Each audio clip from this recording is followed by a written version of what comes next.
दोस्तों, गुरुदत्त और गीता जी, उनकी धर्मपत्नी की जिंदगी एक ट्रैजिक फिल्म से कम नहीं है।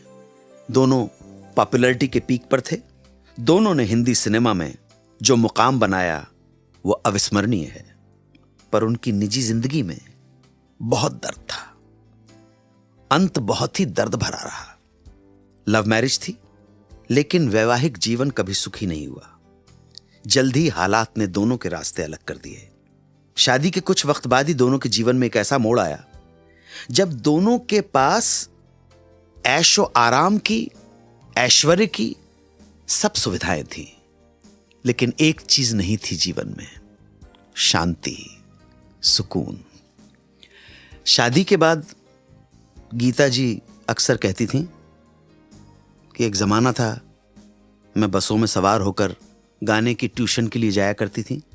टूटी चप्पल, एक घर से दूसरे घर लड़कियों को गाना सिखाना। उसके बाद फिर ऐसा भी दिन आया जब पूरे साल में 50,000 रुपए से ज्यादा इनकम टैक्स चुकाने लगी। लेकिन साथ साथ ऐसा लगा कि वो दिन ही अच्छे थे। उन्हीं दिनों में ज्यादा सुखी थी। अब सब कुछ है, मगर फिर भी गम और परेशानियां जीने नहीं देती। गीता दत्त की बातें किसी से छुपी नहीं थीं। उनका दुख बरबस ही उनकी बातों के दौरान छलक पड़ता था, चाहे वो रेडियो पर हो या प्रेस के सामने। मगर पतिदेव गुरुदत्त बिल्कुल विपरीत स्वभाव के थे। इंट्रोवर्ट, खामोश, गुमसुम, पर दर्द से तड़प वो भी रहे थे। ये बात और है कि अपना दर्द उन्होंने किसी से बताया नहीं, सिवाय अपने कैमरामैन दोस्त वीके मूर्ति और लेखक दोस्त अबरार अलवी। इन दोनों के साथ उन्होंने शेयर किया। बड़ौदा में फिल्म 14वीं का चांद की शूटिंग के दौरान की बात है कि उन्होंने वीके मूर्ति साहब से कहा था, अगर ये दुनिया मुझे मिल भी जाए तो क्या है। जब मूर्ति ने उनसे पूछा कि वो ऐसा क्यों कह रहे हैं, तो गुरु साहब बोले कि मुझे ऐसा ही लग रहा है। अब देखो ना, मुझे डायरेक्टर बनना था, बन गया। एक्टर बनना था, वो भी बन गया। अच्छी फिल्में बनानी थी, सो वो भी बन गई। पैसा चाहिए था, पैसा है। सब कुछ है, पर कुछ चीज मिसिंग है। शायद ये वो दौर था जब वहीदा से उनकी नजदीकी के कारण गीता से तकरार चल रही थी और गीता जी बच्चों को लेकर अलग रहने लगी थी। इस जोड़ी का अंत बहुत ही दुखद, दर्दनाक हुआ।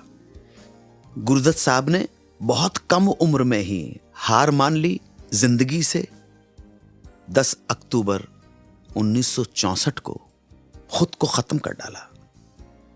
और पति के जाने के बाद गीता जी भी जीवन से पूरी तरह विमुख हो गई। मन उचट गया, शराब की शिकार हो गई और 20 जुलाई 1972 को चली गई।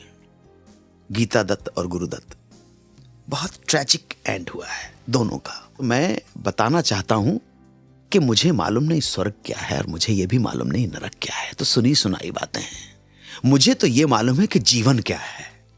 यह जीवन एक बार मिला है और आज का जो संसार है उसमें शांति की उम्मीद करना ही मत। सो जिंदगी को यह समझ के यह स्वीकार कर लेना, यहां शांति नहीं है, बात खत्म हो गई। शांति नहीं है, लेकिन लड़ेंगे, इस जिंदगी के साथ ही लड़ना है, हार नहीं माननी है। तो मेरा निवेदन है आप लोगों से कि प्रकृति का आनंद लीजिए और आनंद अपने अंदर ढूंढने की कोशिश कीजिएगा। आप किसी शराब और सिगरेट में कोई आनंद नहीं। ये तो आपके शरीर को रोगी बना के चला जाएगा। मैं भी सिगरेट पीता था, मैंने भी छोड़ दी। इससे पहले कि डॉक्टर बोले छोड़ दो, मैंने सिगरेट छोड़ दी। शरीर स्वस्थ रहना चाहिए।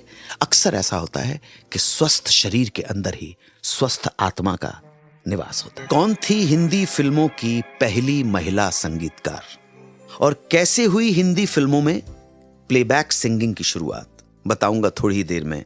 आप सुनते रहें सुहाना सफर विद अन्नू कपूर, सिर्फ 92.7 बिग एफएम पर। 92.7 बिग एफएम पर सुनते रहिए रेडियो का number 1 show Suhana suffer with Annu Kapoor.